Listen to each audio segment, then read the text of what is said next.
Hey guys, I'm gonna show you how to fix if Pinterest is not loading properly. So to start, close Pinterest and go to your phone settings. Now once you're on settings, scroll down and go to general. Then scroll down and go to iPhone storage. Now in here, look for Pinterest. Or you can also use the search bar and search for Pinterest. Open it. Now in here you have two options. You can upload the app or delete the app. What we can do is to upload the app. So click offload. Click offload app once more. So wait for it to say reinstall app and tap on it. Tap reinstall app.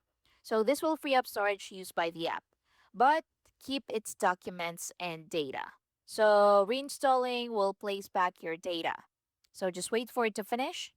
Now once done, close settings and open Pinterest again and see if that works or that solves your problem.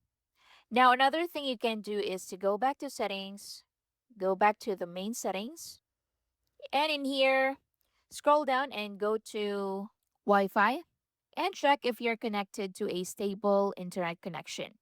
So you can switch from Wi Fi to data or from data to Wi Fi. You can also turn it off for about 10 seconds and you can turn it back on and go back to Pinterest and see if that solves your problem. And if this helpful, please like and subscribe. See you in the next one.